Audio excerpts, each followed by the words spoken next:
Buen día, vamos a estudiar el módulo 3 que corresponde a métodos de contratación. Como vimos en el módulo 2, la entidad realiza una serie de actuaciones preparatorias para los futuros procedimientos de selección.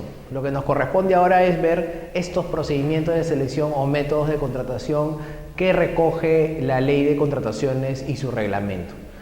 Como pueden ver en la diapositiva, la norma recoge una gran variedad de métodos de contratación que son alternativas que van a utilizar las entidades para poder seleccionar proveedores que oferten la mejor propuesta en términos de precio, calidad y oportunidad. ¿Cuáles son estos procesos? La licitación pública, el concurso público, la adjudicación simplificada, la selección de consultores individuales, la comparación de precios, la subasta inversa electrónica, las compras corporativas, el acuerdo marco y las contrataciones directas. En el módulo materia de esta exposición vamos a desarrollar cada uno de estos procesos de contratación, estos métodos de contratación.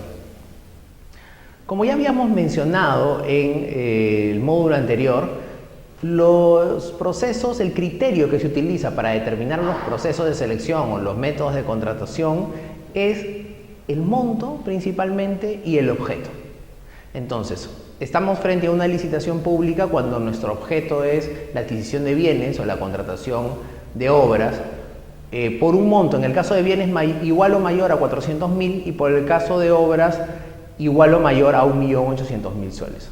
Estamos frente a un concurso público cuando necesitamos contratar a una empresa que nos brinde servicios en general o servicios de consultoría por un monto igual o mayor a 400.000 soles. Entonces, nunca vamos a ver un concurso público para adquirir bienes porque, como he mencionado, el concurso público solamente sirve para adquirir servicios en general y consultoría. Y por otro lado, tampoco vamos a ver nunca una licitación pública para contratar consultorías porque la licitación pública solamente sirve para contratar bienes y obras. La adjudicación simplificada es un procedimiento en el que sí pueden adquirirse bienes, contratarse servicios, contratar consultorías, ejecutar obras, es decir, todos los objetos contractuales, pero la limitación se encuentra en el monto. Son procesos por el cual yo voy a contratar bienes, servicios, obras por un monto superior a las 8 ITs, pero menor a las 400.000 soles. Porque si es mayor a las 400.000 soles, dependiendo del objeto, va a ser una licitación o un concurso el método que corresponda utilizar. Luego hay otros procedimientos como la selección de consultores individuales, que es un proceso en particular cuyas características vamos a ver en unos momentos más y está referido a contrataciones por encima de las 8 ITs, pero por debajo de 250.000 soles. ¿Qué corresponderá cuando quiero contratar a un consultor individual por una cuantía mayor a los 250.000 soles? Pues un concurso público. La subasta inversa electrónica solamente sirve para bienes y servicios, es decir, no voy a poder contratar en ningún caso consultorías u obras por subasta inversa electrónica, solamente bienes y servicios, y sin que haya un límite de precio. Y finalmente, la comparación de precios es un proceso bastante pequeño porque los montos están vinculados a un monto mayor a 8 ITs pero menor a 40.000 soles, ¿no? Entonces tenemos, en resumen, que los procesos o los métodos de contratación, los procedimientos de selección se definen por el objeto y por el monto de la contratación. Y ahora entremos a ver cada uno de estos procedimientos.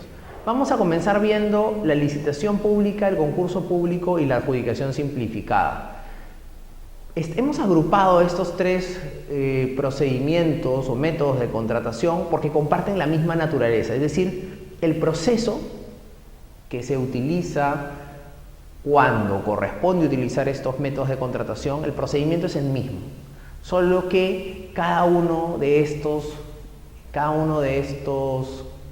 procedimientos o métodos van a tener ciertas particularidades dependiendo de si estamos frente a una licitación, un concurso o una adjudicación simplificada. Ahora bien, es importante señalar que el procedimiento va a cambiar si estamos frente a una contratación de bienes, servicios en general y obras, y cuando estamos frente a una contratación de consultorías. En el caso de los bienes, servicios en general y obras, Tenemos las etapas que ustedes pueden ver en la diapositiva. La convocatoria, el registro de participantes, las consultas y observaciones, la integración de bases, la presentación de ofertas, la evaluación de ofertas, la calificación de ofertas y finalmente el otorgamiento de la buena pro. Vamos a ver de qué tratan cada una de estas etapas. La convocatoria es una invitación mediante la publicación de un aviso y de las bases del proceso en el SEACE. Entonces, la convocatoria quiere decir, la convocación es una invitación a que aquellas empresas, proveedores que se encuentren interesados en participar con el Estado puedan presentarse al proceso que la entidad ha lanzado con la finalidad de adquirir determinado bien, determinado servicio, determinada obra, ¿no? Es decir, desde la adquisición de computadoras, la contratación de un servicio de vigilancia o limpieza o la construcción de un colegio o un hospital. La convocatoria entonces es el paso inicial, es el momento en el cual la entidad da a conocer que hay un proceso de selección en marcha, un procedimiento de selección en marcha para que los interesados puedan participar. ¿Y cómo se publicita? Como lo he mencionado, mediante la publicación en el portal web del SEACE. Esa es la forma como se toma conocimiento de que hay un procedimiento de selección en curso. Si alguna empresa o alguna persona natural está interesada en participar en este proceso de selección, debe registrarse. Y esto hace mención la segunda etapa, el registro de participantes. La norma de contrataciones señala que el registro es electrónico y gratuito. Sin embargo, el tema del registro electrónico es algo que todavía está en procedimiento de implementación, por lo que en muchos procesos todavía va a haber la necesidad de ir a la entidad y registrarse. Lo que sí es algo claro es que el registro es gratuito, es decir, no debe haber ningún tipo de cobro por registrarse para participar en un procedimiento de selección. Sin perjuicio de ello, si es que alguien desea una copia de los documentos del proceso, de las bases, puede solicitarla en la entidad y se le cobre un costo de reproducción. Sin embargo, esto no es un requisito, es decir, yo no estoy obligado a comprar o mejor dicho, a pagar el costo de reproducción de las bases a menos que lo solicite, porque puedo descargarme esas bases también del SEACE donde se ha realizado la convocatoria. Entonces tenemos que el registro de participantes es electrónico y gratuito, todavía se realiza en la entidad, pero en un futuro se debería realizar a través del SEACE. Es importante señalar que para poder registrarse en un procedimiento de selección se debe estar inscrito en el Registro Nacional de Proveedores, en el capítulo que corresponda a bienes, servicios u obras, dependiendo del objeto del proceso. Una etapa siguiente, una vez que ya me he registrado, puedo presentar consultas y observaciones a los documentos del procedimiento, en este caso a las bases. ¿Y qué son las consultas y las observaciones? Las consultas son pedidos, solicitudes de aclaración o en general solicitudes respecto al contenido de las bases. Por ejemplo, en las bases de un proceso de selección me pueden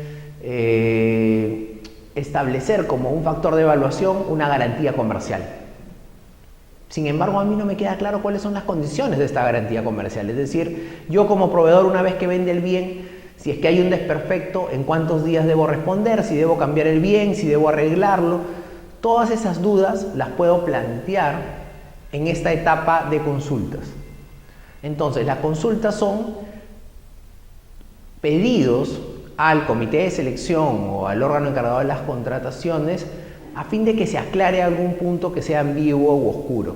Pero en general también pueden ser solicitudes o pedidos de variación de alguna especificación o de inclusión de algún factor de evaluación.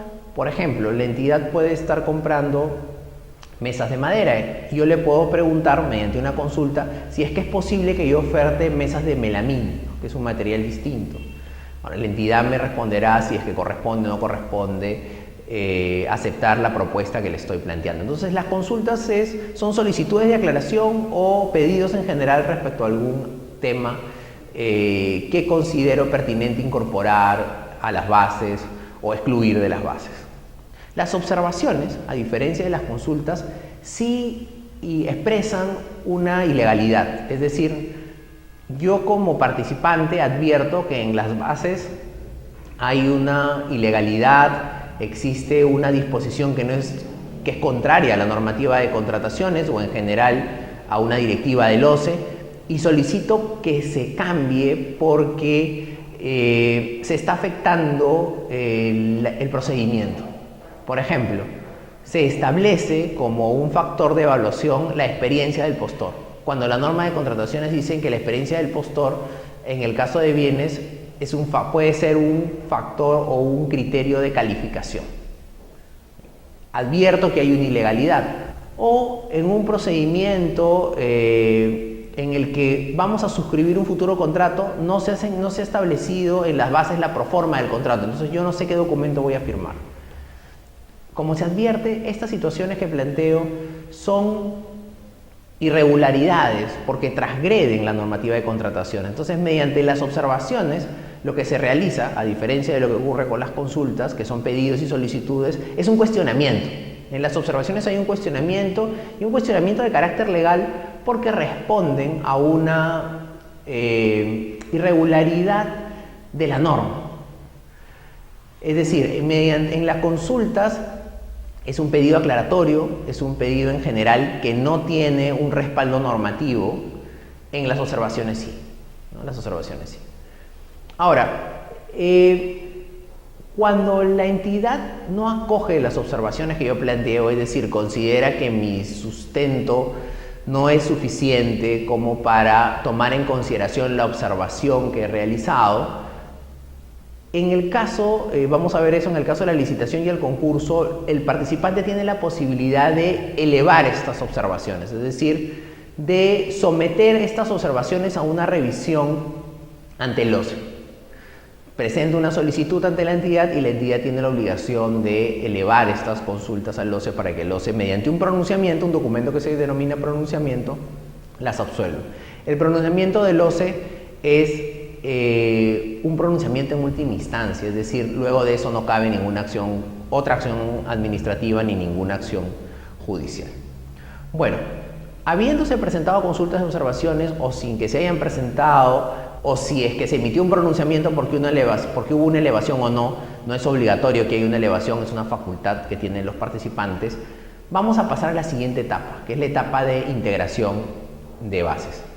La integración de bases es el momento en el cual se incorporan a las bases originales que fueron publicadas a través del SEACE en la convocatoria, todas las modificaciones que se puedan haber generado a partir de absolver consultas, acoger observaciones, la emisión de pronunciamiento, todas estas incidencias que se han dado en la etapa de consultas y observaciones y que pueden haber generado una modificación en las bases, se van a incorporar a estas modificando su texto en la etapa denominada integración de bases.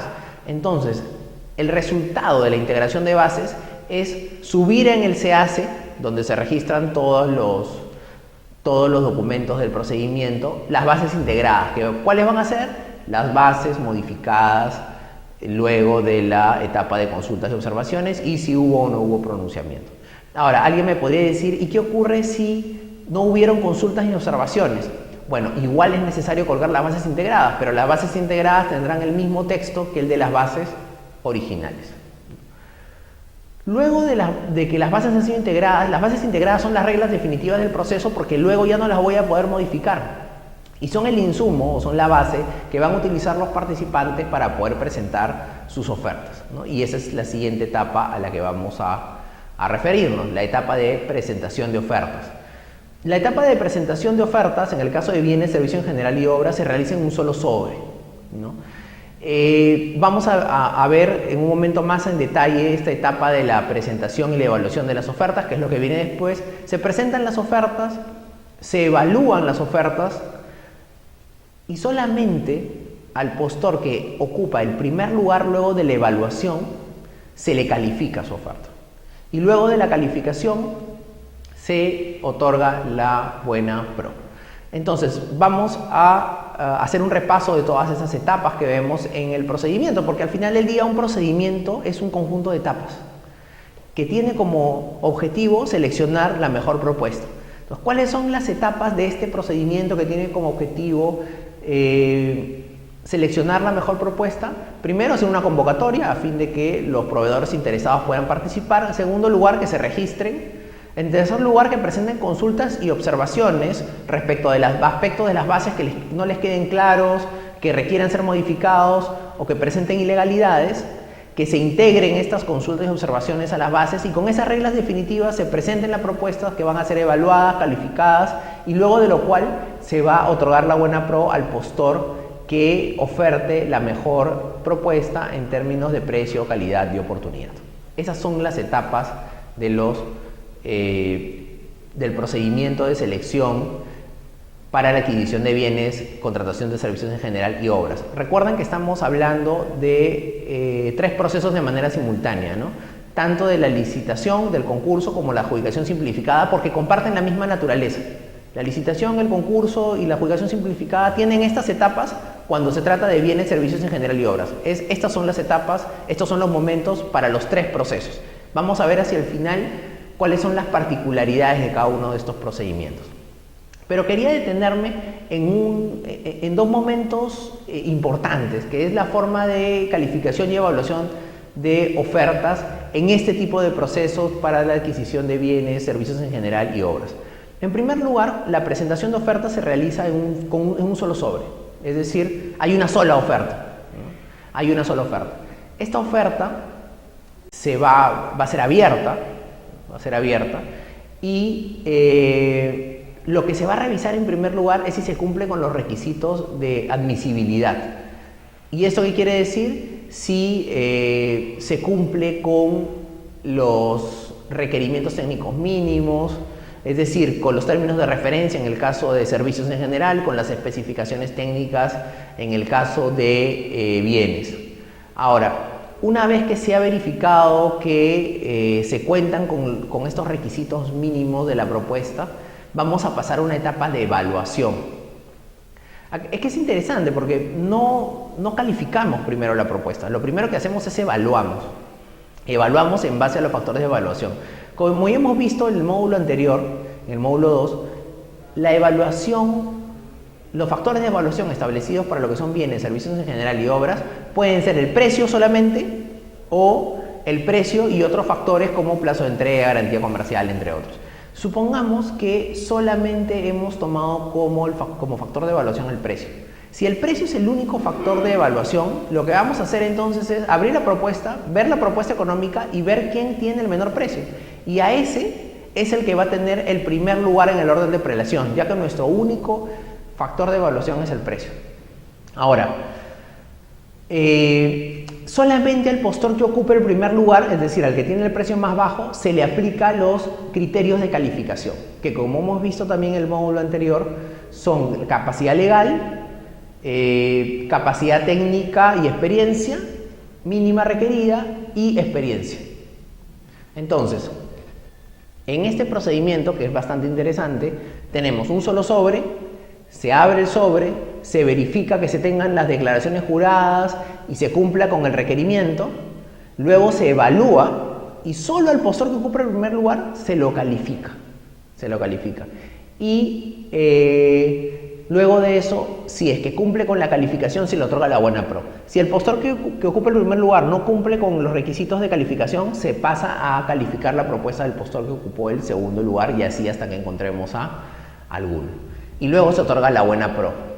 La buena pro se tiene que publicar en el SEACE conjuntamente con el cuadro comparativo donde se evidencie la forma en la que se ha evaluado y se ha calificado a los proveedores y un acta en la que se declara quién es el ganador del procedimiento.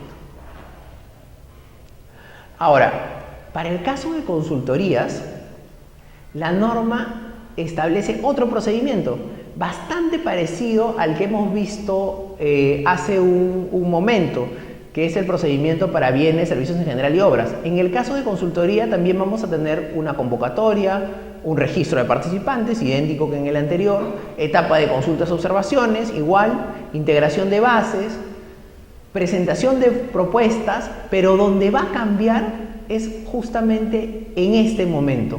A diferencia de lo que ocurre en el caso de bienes, servicios en general y obras, en el caso de consultoría, primero calificamos y luego evaluamos y luego otorgamos la buena pro.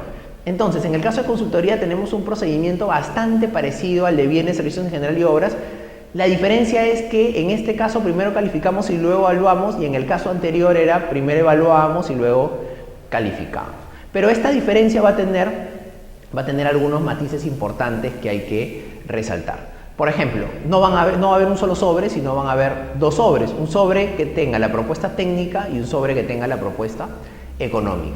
Igual, se abre en el momento de la presentación de la propuesta, el comité de selección o el órgano encargado de las contrataciones abre el sobre técnico y verifica que se cumplan con los requerimientos técnicos mínimos establecidos en las bases, ¿no? Es decir, si la consultoría que estoy ofertando, si el plantel técnico que estoy proponiendo cumplen con los requisitos establecidos en las bases del procedimiento. Y luego de eso se procede a la calificación, es decir, se califica la capacidad técnica, la experiencia y las calificaciones del personal propuesto y la experiencia del postor. Calificamos a todos. A diferencia de lo que ocurría en el proceso anterior en el que solo se calificaba el primero, aquí todavía no hay orden de prelación, todavía no hemos aplicado los factores de evaluación. Entonces solamente en este caso se va a calificar a todos. Se califica a todos y solo los que califican van a pasar a la siguiente etapa, que es la evaluación técnica. Y en base a los factores de evaluación se va a dar un orden de prelación en el que se va a decidir quién es el que quedó en el primer lugar, en el segundo, en el tercero, y al que quede en el primer lugar se le va a otorgar la buena pro. Entonces, para resumir un poco este tema, a diferencia de lo que ocurre en el caso de bienes, servicios en general y obras, para el caso de consultorías tenemos dos sobres, uno técnico y uno económico. En el sobre técnico es el primero que va a abrirse y va a verificarse si es que se cumple con el requerimiento. Si es así, se va a calificar a todos los postores, y los que califican van a pasar a la evaluación técnica, se van a aplicar los factores de evaluación técnica, personal propuesto, infraestructura, etcétera. Y luego se va a realizar una evaluación económica. Y una vez que se haya realizado la evaluación técnica y la evaluación económica, se va a elaborar un cuadro con un orden de prelación. Y el que quede en primer lugar, a ese se le otorga la buena pro. Entonces, en resumen, estamos viendo tres procedimientos de manera conjunta: la licitación, el concurso y la adjudicación simplificada. Para estos tres procesos que comparten la misma naturaleza, se han establecido dos procedimientos. Para estos tres procesos se han establecido dos procedimientos. Uno para bienes, servicios en general y obras, y otro para consultorías. Como hemos visto, la diferencia entre uno y otro es que mientras en bienes, servicios en general y obras, primero evalúo y luego califico, con lo cual en realidad solo califico el postor que quede en primer lugar, en el caso de las consultorías es al revés. Califico a todos, luego evalúo a todos y luego otorgo la buena pro, ¿no? Entonces tenemos estos procedimientos. Pero hemos señalado al comenzar de que dependiendo del tipo de procedimiento, es decir, si es licitación, concurso o adjudicación simplificada, van a haber diferencias, ¿no? Vamos a ver cuáles son las diferencias. Entre la licitación pública y el concurso público, en realidad no hay diferencia alguna, ¿no? Se da la convocatoria, luego viene el registro, luego viene la formulación de consultas y observaciones. La ley señala que en el cronograma del procedimiento que se publica en la convocatoria debe haber como mínimo 10 días para la formulación de consultas y observaciones, y la entidad convocante tiene un plazo máximo de 7 días para absolverlas. Luego viene la etapa de integración, de la que ya hemos hablado, y entre la integración y la presentación de la propuesta, porque acuérdense de que las reglas definitivas del procedimiento se van a saber después de la integración. Por eso hay que dar un plazo entre que se integran las bases y se presentan las propuestas, que es el plazo en el cual los postores van a armar las propuestas, ¿no? El plazo que establece la norma para la licitación y el concurso es de 7 días. La licitación y el concurso se realiza, el acto de presentación de propuestas se realiza en acto público. ¿Qué quiere decir que sea en acto público? ¿Que hay mucha gente? No. Lo que quiere decir es que hay un funcionario público presente, que en este caso es un notario, que es un privado que ejerce función pública. Eso no significa que no pueda haber públicos, es decir, sí pueden haber, es un procedimiento abierto que cualquiera puede entrar a verlo, pero lo que define al acto como acto público es la presencia del notario. Y bueno, se produce la presentación de propuestas, luego va a venir el tema de la evaluación y calificación, que va a depender. Si estamos ante en el caso de la licitación pública, que es para bienes y para obras, siempre primero va a ser la evaluación y solo se va a calificar el postor que quede en primer lugar. Si estamos en un concurso público, depende. Si es un concurso público de servicios en general, igual que en el caso de la licitación, primero se va a evaluar y luego se va a calificar, pero si estamos ante un concurso público para consultorías, primero se califica a todos, luego se evalúa a todos y luego se otorga la buena pro. Ahora, el otorgamiento de la buena pro, si es bienes, servicios y obras, es en acto privado. Si es consultorías, es en acto público. Entonces, tenemos que este es el procedimiento establecido para la licitación y el concurso. Es básicamente lo mismo, las únicas diferencias es si estamos frente a la contratación de bienes, servicios en general y obras o de consultorías, que ya hemos señalado en las diapositivas anteriores. La adjudicación simplificada tiene un proceso que, como hemos dicho, comparte la misma naturaleza, por lo que es bastante parecido, pero los plazos son menores y hay menos etapas y los actos son distintos. Por ejemplo, se realiza la convocatoria, el registro, hay consultas y observaciones, pero el plazo para formular las consultas es menor que en el caso de la licitación y el concurso. Estamos hablando de mínimo 2 días y en el caso de la absolución máximo 2 días. Para integrar, la norma señala que una vez que han sido absueltas las consultas y observaciones, tenemos 1 día para integrar, y entre la integración y la presentación de propuestas 3 días. Es decir, los plazos, como se dan cuenta, son mucho más cortos que en el caso de la licitación y el concurso. Y además, en el caso de la adjudicación simplificada, y esto es bueno señalarlo, no es posible elevar las observaciones al OCE, no es posible elevar el pliego de consulta de observaciones. Eso solamente puede hacerse en la licitación y el concurso. En la adjudicación simplificada no. Nos conformamos con las respuestas que nos da el comité de selección o el órgano encargado de las contrataciones. Otra diferencia es que la presentación de propuestas, a diferencia de la licitación y el concurso, que siempre es en acto público, aquí la norma te da la posibilidad de que sea en acto público o en acto privado, es decir, con presencia de notario o sin presencia de notario. Y cuando la norma nos da esta posibilidad, la mayor de las veces las entidades lo hacen en acto privado. Aquí el tema de la evaluación y calificación también va a depender, porque como saben, la adjudicación simplificada es para bienes, servicios, obra y consultoría. Entonces, si estamos en el caso de bienes, servicios y obras, primero se evaluará y luego se calificará, como hemos señalado, y si estamos en el caso de consultoría, primero se califica todas las propuestas y luego se evalúan todas las propuestas y luego se otorga la buena pro. La buena pro también puede ser en acto público o en acto privado, con lo cual siempre se va a producir en acto privado. Entonces, en resumen, lo que hemos visto es hemos visto de manera conjunta 3 métodos de contratación: la licitación, el concurso y la adjudicación simplificada. Comparten la misma naturaleza. La diferencia es que hay un procedimiento para cuando contratamos bienes, servicios y obras, y en el otro caso cuando contratamos consultorías, ¿no? Y básicamente la diferencia entre estos procedimientos es la etapa de calificación y evaluación, que en un caso primero, en el caso de bienes, servicios y obras, primero se evalúa y luego se califica solamente al postor que ocupó el primer lugar en el orden de prelación, y en el caso de la contratación de consultorías se califica a todos y se evalúa a todos y luego se otorga la buena pro. Y bueno, y luego, sin perjuicio de esa diferencia, cada procedimiento tiene ciertas particularidades, ¿no? Por ejemplo, la licitación y el concurso necesariamente son actos públicos, los plazos son mayores. La adjudicación simplificada es un proceso más corto, que se realiza en actos privados y cuyas consultas y observaciones no se pueden elevar al OCE, ¿no? Es decir, tiene menos controles. Bueno, ahora vamos a ver otros métodos de contratación, porque hemos dicho que la norma de contrataciones tiene una gran cantidad de métodos de contratación.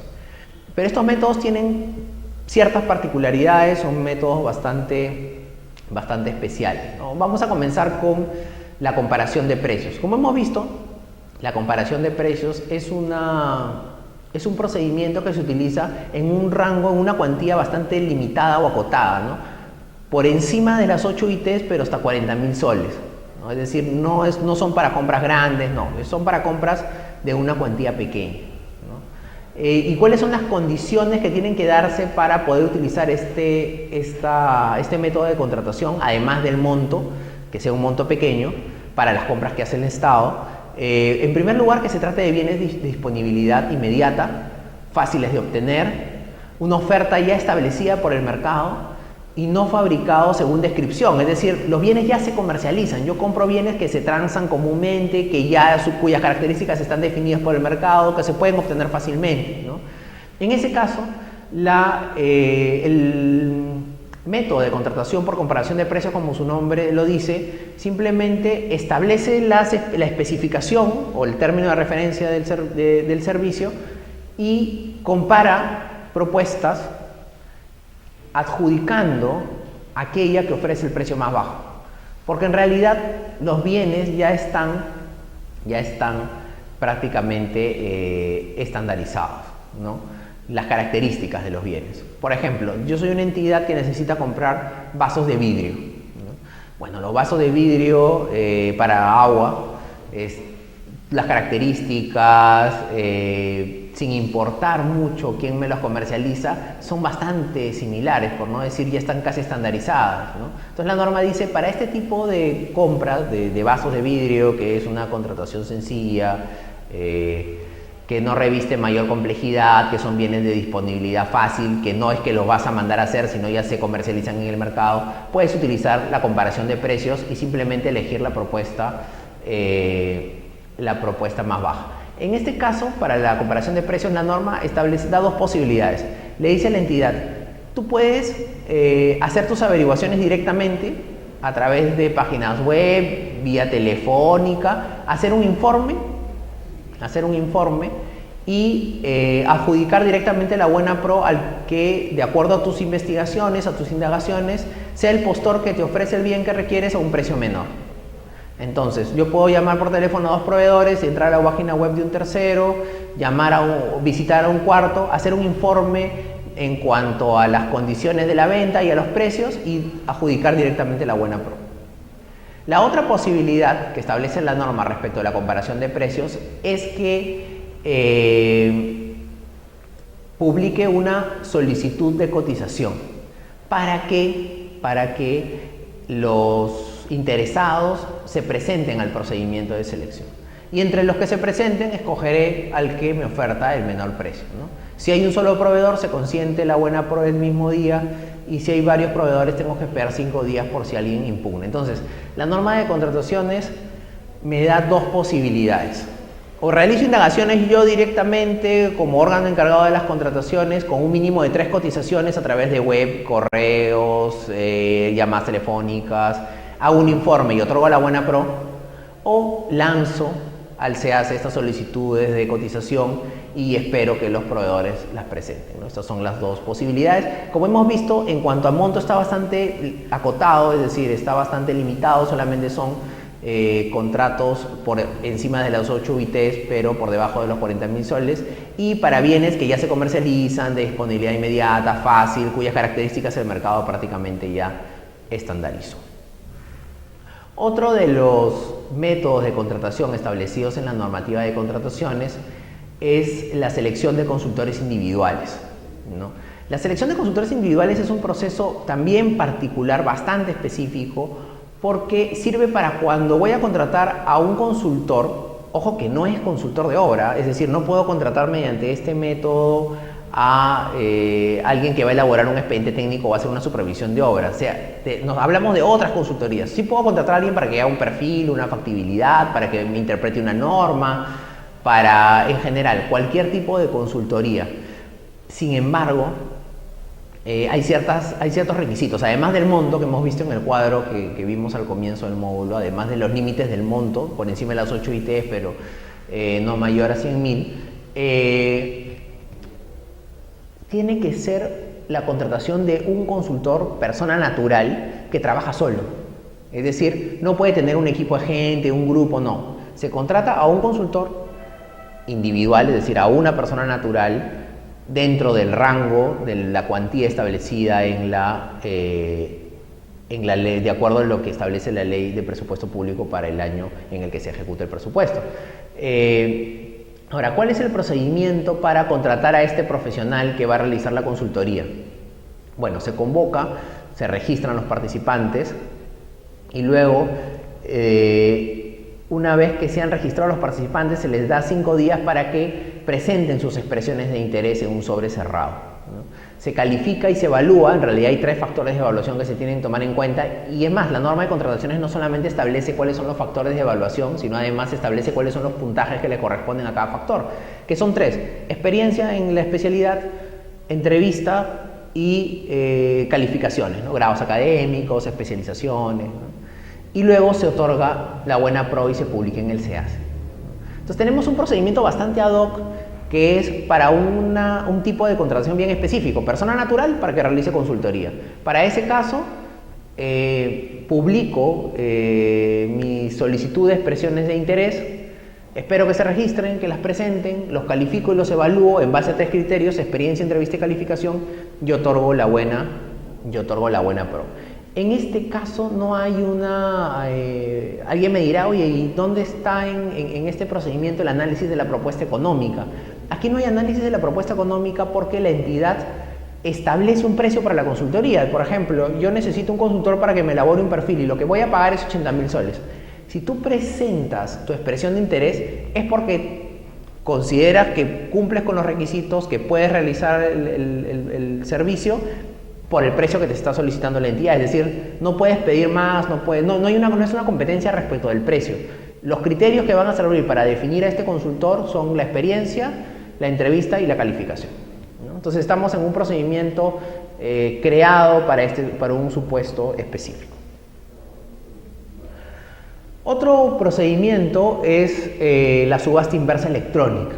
La subasta inversa electrónica podríamos decir que está vinculada o está emparentada de alguna manera con la comparación de precios, porque es un procedimiento en el que solamente me importa el precio, nada más.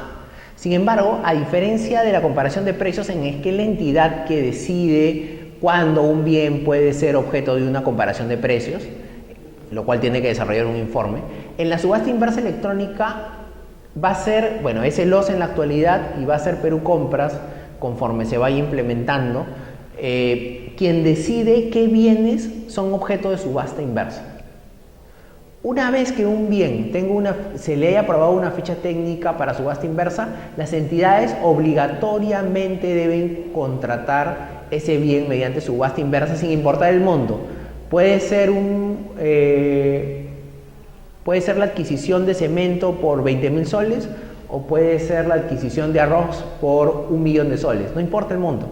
El procedimiento que se va a utilizar es la subasta inversa electrónica porque ya se aprobó una ficha técnica. Ahora, ¿qué clase de bienes serán aquellos en los que solamente nos importa el monto? Algo parecido a lo que dijimos en la comparación de precios. Bienes los cuales, sin importar el proveedor, son exactamente iguales. Un ejemplo bastante común es el caso de la gasolina, de 95 octanos, por ejemplo. Cuando vamos a echarle gasolina a nuestro vehículo, no nos interesa mucho quién nos la venda, sino dónde está más barato. Incluso hay aplicaciones que te dicen en el distrito donde vives dónde está la gasolina más barata, porque al final del día es lo único que nos interesa. Si queremos de 95, 97 o de 90, ir donde está la más cómoda, porque el mercado ha estandarizado las características. Otro ejemplo sería, por ejemplo, el papel bond de 80 gramos. Es idéntico, no importa si es Xerox, si es Atlas, si es de cualquier fabricante. Yo quiero papel bond de 80 gramos, las características han sido estandarizadas por el mercado, con lo cual solo me importa el precio. Entonces, este procedimiento es un procedimiento que se realiza de manera electrónica. ¿Qué quiere decir que se realiza de manera electrónica? Que se realiza a través del SEACE.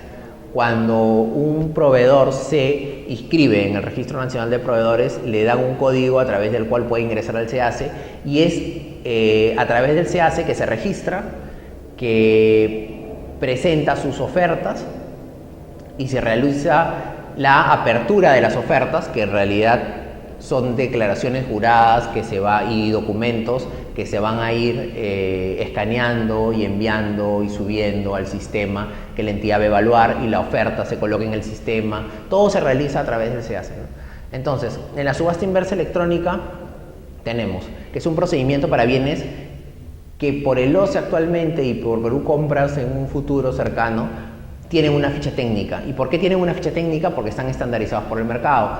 Y como las características están estandarizadas por el mercado, no tiene sentido hacer una evaluación técnica, discutir características de los proveedores, porque todos te ofertan lo mismo. Lo único que nos interesa es el precio. Entonces es un proceso diseñado para simplemente comparar precios. ¿Por qué se llama subasta inversa? Porque en una subasta normalmente, si yo quiero vender algo, quiero vender una computadora, digo, bueno, el precio base es 100, ¿quién oferta más? El que oferta más se lleva la computadora. En una subasta inversa, como el Estado es el comprador, es al revés. El que oferta menos es el que se adjudica la buena pro. Entonces yo digo, ¿quién oferta menos por 100.000 bolsas de cemento? Entonces comienzan las ofertas y al final del día, el que oferta el precio menor es al que se le va a adjudicar la buena pro del proceso, ¿no? ¿Cuáles son las etapas de este procedimiento electrónico? Bueno, la convocatoria a través del SEACE, el registro de participantes y de ofertas también se hace a través del SEACE, si es que hay que presentar documentos, se escanean y se suben al SEACE. Y finalmente este periodo de lances en los que voy a enviar mi oferta, que tiene que ser superior a o mejor dicho, inferior a la oferta de mi contrincante, se va a realizar de manera electrónica y a una determinada hora. Desde mi computadora voy a decir, por ejemplo, mi oferta es 100.000 soles. Si me sale una mano hacia arriba, quiere decir que soy la oferta más baja. Si me sale una mano hacia abajo, quiere decir que mi oferta todavía es muy alta. Y ahí, en todo ese periodo, voy a poder realizar lances modificando mi oferta hasta que al final, una vez que acabe el periodo, con la oferta más baja es la que se va a adjudicar la buena pro. Hay que señalar algo respecto de la subasta inversa electrónica y en general respecto a la subasta inversa. Solo sirve para este tipo de bienes, porque si yo llevo a subasta inversa, es decir, si apruebo ficha técnica de bienes complejos, lo que voy a terminar comprando es bienes de mala calidad, ¿no? Por ejemplo, si quiero comprar camionetas, no puedo hacerlo por subasta inversa, requiere una evaluación técnica para ver si es que cumple con las características que requiero, de calidad. Si termino llevando, por ejemplo, la compra de camionetas a una subasta inversa, voy a terminar comprando simplemente las más baratas del mercado, que no necesariamente tiene la calidad que se requiere. Entonces la subasta inversa electrónica es un proceso interesante porque permite que la entidad obtenga buenos precios en la compra. Sin embargo, hay que tener bastante cuidado para qué bienes se utilizan y para qué bienes no. Por eso es que, digamos que el encargo de definir qué bienes se van a contratar por subasta inversa es entregado al OCE y a Perú Compras en un futuro. Otro procedimiento de selección es el acuerdo marco. En realidad, en estricto, en el acuerdo marco no hay un procedimiento de selección. El procedimiento de selección ya lo llevó a cabo el OCE, bueno, y luego también Perú Compras cuando se termine de implementar. Llevó a cabo un procedimiento que no adjudicó una buena pro en el sentido de que generó un contrato entre una entidad y un contratista y un proveedor. Es un procedimiento de selección que lleva a cabo el OCE o que llevará a cabo Perú Compras, por el cual le da el derecho a los proveedores a incorporar los bienes que comercializan a un catálogo.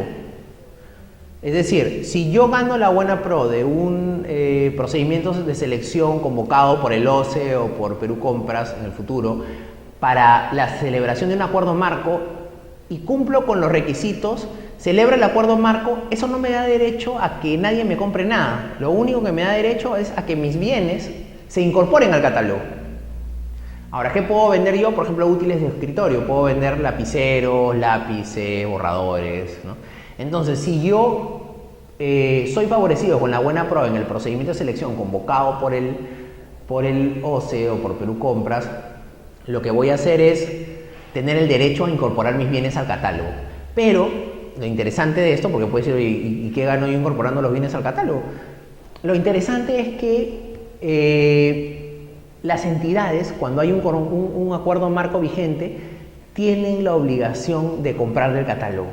Entonces, si es que yo tengo un acuerdo marco vigente de útiles de escritorio y estos acuerdos son vinculantes a nivel nacional, y alguna entidad del Estado tiene que comprar lapiceros y los lapiceros forman parte del acuerdo, no puede lanzar un proceso de selección para adquirir lapiceros, no puede utilizar una adjudicación simplificada, una licitación pública, una comparación de precios, no no puede utilizar estos procedimientos. Como hay un acuerdo marco vigente, tiene que comprar del catálogo. Ahora, en el catálogo no solamente voy a estar yo, pueden estar 10 empresas que venden lapiceros. La entidad, de acuerdo al lugar donde se encuentra, es decir, porque no todos los proveedores tienen la misma cobertura, de acuerdo al precio, de acuerdo a la calidad de los lapiceros que venda, decidirá qué proveedor le compra, pero tiene la obligación de comprar a los proveedores que están en el catálogo. Entonces, el acuerdo marco en realidad es un método de contratación que permite a las entidades comprar directamente del catálogo sin necesidad de pasar por un procedimiento de selección, porque el procedimiento de selección ya lo hizo Perú Compras, ya lo hizo el OCE actual, como actualmente ocurre. Es obligatorio comprar de los catálogos una vez que entre en vigencia. Entonces, la compra mediante catálogos electrónicos, básicamente la entidad lo que hace es emite una orden de compra, una orden de servicio, y el proveedor que está dentro del acuerdo, de acuerdo a las condiciones que se hayan establecido, va a cumplir con suministrarle los bienes o con prestarle los servicios. Otro método de contratación son las compras corporativas. Las compras corporativas, que también son para bienes y servicios, al igual que el acuerdo marco, es un supuesto en el cual varias entidades se juntan para hacer una compra conjunta. Es decir, en lugar de que cada una de las entidades esté comprando por su lado, 13 entidades, 15 entidades, 10 entidades, 2 entidades acuerdan hacer un solo procedimiento de selección. Las compras corporativas pueden ser facultativas o obligatorias. Son facultativas, requieren un convenio institucional, es decir, las entidades tienen que celebrar un convenio entre todas ellas y le encargan a una de ellas o a un tercero que lleve a cabo el procedimiento. ¿Qué procedimiento será? Depende, ¿no? Puede ser una licitación, un concurso, dependiendo si son bienes, servicios, ¿no? Ahora, sin embargo, también hay compras corporativas obligatorias. La norma señala que hay determinadas compras que tienen que hacerse de manera obligatoria. Por ejemplo, las compras corporativas de medicamentos que hace Salud, hay un decreto supremo que ha sido emitido por el MEF y refrendado por el Consejo de Ministros en el que te establece que todas las compras que realizan tienen que ser corporativas. Son compras corporativas obligatorias. Entonces, la compra corporativa en realidad es un mecanismo que permite a las entidades hacer una compra conjunta. Y bueno, y finalmente vamos a hablar de la contratación directa. En realidad, la contratación directa es algo bastante parecido a lo que señalábamos cuando mencionamos los acuerdos marcos. No, en las contrataciones directas no hay un procedimiento de selección. No se utiliza un método de contratación. Se contrata, o el método de contratación es ir directamente al proveedor y adquirir el bien que necesito o contratar el servicio que quiero. No hay procedimiento de selección, se contrata directamente. ¿En qué supuestos vamos a estar frente a una contratación directa? El primer supuesto es cuando hay una contratación entre entidades. Este supuesto es muy raro y muy difícil que se dé. Contratación entre entidades es un supuesto muy excepcional, en el cual una entidad hace las veces de adquirente y la otra de proveedor. ¿Y por qué esto no se da? Porque las entidades no se dedican a comercializar bienes y prestar servicios, tienen otras finalidades, otras funciones. Y dentro de este supuesto no puede entrar una empresa del Estado. Por ejemplo, Petroperú no puede entrar, ¿no? Cualquier empresa del Estado no puede entrar. Entonces, si estamos hablando de un supuesto en el que dos entidades contratan y ninguna de ellas puede ser una empresa estatal, nuestras opciones son muy pocas, ¿no? Sería un supuesto rarísimo, ¿no? En el que yo tenga, por ejemplo, computadoras que me han llegado de una donación, ya no las necesito y otra entidad requiere las computadoras, ¿no? Entonces se las vendo. Porque además no puede haber habitualidad, es decir, yo no tengo que comúnmente realizar la venta de estos productos, ¿no? Eso, como les digo, es un supuesto raro, sin embargo la norma lo establece. Un segundo supuesto es la situación de emergencia, ¿no? Que obedece a hechos catastróficos. Por ejemplo, cuando hubo el terremoto en Pisco, se requería solucionar, temas como comprar carpas, tal vez hacer pequeñas construcciones para evitar que edificios se cayeran. Todas esas contrataciones se realizan directamente, no se requiere pasar por un procedimiento de selección, porque si pasamos por un procedimiento de selección nos vamos a demorar 2 meses y la gente no tiene dónde pasar la noche. No, necesitamos comprar las carpas en horas y solucionar esa situación. La norma de contrataciones lo prevé en situación de emergencia que es declarada, tiene que ser declarada la situación de emergencia en determinada región, ¿no? Ahora, obviamente que las contrataciones por situación de emergencia están vinculadas a la emergencia, ¿no? Es decir, por ejemplo, en el caso del terremoto, compraré carpas, ordenaré determinadas obras, pero no puedo construir un estadio de fútbol, no tiene nada que ver con la situación de emergencia, ¿no? En la situación de emergencia es el único supuesto de contratación directa en el que puedo regularizar, es decir, hago la contratación inmediatamente y luego regularizo los documentos, informes, ¿no? Para todos los demás procedimientos, para todos los demás supuestos de contratación directa, sí debo hacer un informe que justifique la contratación directa. Sin embargo, en el caso de situación de emergencia no, es el único supuesto en el que se puede regularizar. Un siguiente supuesto que también está vinculado con el anterior es el de situación de desabastecimiento, que ya no hace referencia, digamos, hace referencia a una situación urgente, pero que está vinculada a una entidad en particular. Por ejemplo, un hospital que se quede sin medicamentos. ¿Por qué? Porque el proceso se declaró nulo, porque se atrasó el proceso, porque hubo negligencia de los funcionarios y no lo convocaron oportunamente. Sin perjuicio del motivo que pueda darse, se produce una situación de desabastecimiento de aquellos aspectos esenciales vinculados con las actividades, fines u objetivos de la entidad. Entonces, si tenemos un hospital sin medicina, se nos mueren los enfermos. Necesitamos solucionar esa situación. La situación de desabastecimiento es un supuesto de contratación directa que nos permite comprar. Ahora, claro, va a acarrear responsabilidad administrativa. Porque de alguien es la culpa. Ahora, no necesariamente va a ocurrir eso en todos los casos, ¿no? Por ejemplo, puede ser que me haya quedado sin medicamentos porque se desató la malaria en la selva. Y eso no es culpa de nadie, o sea, nadie puede prever cuándo se desata una epidemia, pero la cosa es que me quedé desabastecido y no puedo esperar un procedimiento de selección. Por lo tanto, hago un informe, apruebo la situación de desabastecimiento y compro las medicinas que requiero para poder solucionar la situación que se me ha presentado. Otro supuesto de contratación directa es el secreto militar u orden interno, ¿no? Compra de armas, temas de inteligencia, pero ojo que esto está restringido solamente a esos temas, ¿no? Si la DINI, si la Dirección Nacional de Inteligencia, quiere comprar lapiceros, obviamente no está sujeto a contratación directa, tendrá que hacerlo por el procedimiento de selección que corresponda. Otro supuesto es el proveedor único. Proveedor único es cuando hay un solo proveedor en el mercado, lo cual es bastante raro, pero podría darse que hay un solo proveedor en el mercado de algún bien o un servicio. Y el otro supuesto es de que requiera comprar algún bien que esté protegido por patentes. Por ejemplo, necesito comprar medicamentos para luchar contra alguien encuentra la cura contra el cáncer, ¿no? Pero está patentado. Entonces el único proveedor al que le puedo comprar es el que descubrió y que tiene la protección de la patente. En ese caso no tiene sentido hacer un procedimiento de selección cuando hay uno solo al que le puedo comprar. Compro directamente. Otro de los supuestos de contratación directa es el de los servicios personalísimos, ¿no? De los servicios personalísimos es cuando una persona, por su especial característica vinculada a sus temas artísticos, tecnológicos, académicos, si voy a contratar, por ejemplo, a un pintor para que desarrolle un mural en un ministerio, a mí puede ser que me guste Cislo, a otro puede ser que le guste Víctor Delfín, es decir, no se puede comparar entre uno y otro, contrato directamente por servicios personalísimos, ¿no? Igual, voy a implementar una modificación en un sistema de gestión y esta innovación ha sido desarrollada en un paper que ha elaborado un académico, ¿no? Entonces, quiero que él, que creó esta teoría, sea el que la implemente, ¿no? También podría desarrollarlo por servicios personalísimos. Podría ser una contratación directa por servicios personalísimos.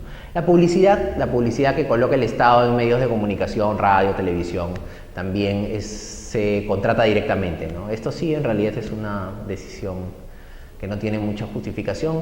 El Estado decide dónde coloca su publicidad directamente, ¿no? Luego están los servicios de consultoría individual. Este tema es interesante. Estamos ante supuestos en los que necesito actualizar, por ejemplo, determinada consultoría que se ha hecho previamente para la elaboración de un perfil. Para la construcción de un hospital. Y el perfil quedó abandonado. 2-3 años después se decide reactivar el proyecto.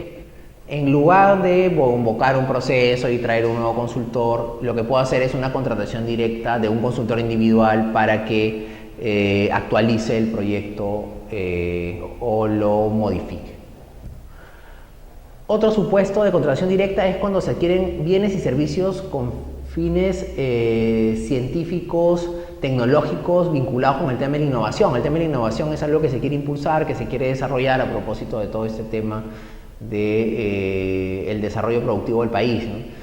Entonces, si las entidades van a adquirir bienes o servicios que van a tener esta finalidad, es decir, que se van a utilizar para desarrollo tecnológico, si una universidad quiere comprar un equipo y con ese equipo va a hacer investigaciones, esa compra también se realiza directamente y no tiene que pasar por un procedimiento de selección. Con esto se quiere incentivar ese tipo de compras. El arrendamiento y adquisición de inmuebles, ¿no? Un tema bastante complicado para las entidades porque cuando querían alquilar un inmueble o querían comprarlo para ubicar un ministerio o una oficina, tenían que estar buscando proveedores. Al final del día sabían cuál era el lugar que querían y creo que la norma ha sido bastante acertada al señalar que este supuesto es una contratación directa. La asesoría legal para defensa de funcionarios también es un supuesto de contratación directa. Cuando un contrato es declarado, se resuelve, y esto lo vamos a ver en el último módulo, o cuando es declarado nulo, también la siguiente contratación, para que no se quede en el aire este contrato que se quedó por la mitad porque fue resuelto, fue declarado nulo, puede hacerse por contratación directa. Finalmente, los servicios educativos de capacitación, cuando yo requiero, como entidad del Estado, requiero servicios de capacitación, siempre y cuando haya un examen de admisión de por medio, también se puede hacer por contratación directa, ¿no? Si hay, por ejemplo, un funcionario público que accede a una maestría y la entidad le va a pagar la maestría y ha logrado ingresar luego de un examen, también es un supuesto de contratación directa. Bueno, estos son todos los métodos de contratación, son bastantes, como han visto, tienen procedimientos distintos y tienen una lógica diferente de acuerdo al objeto, al monto y tienen una utilidad específica. Muchas gracias.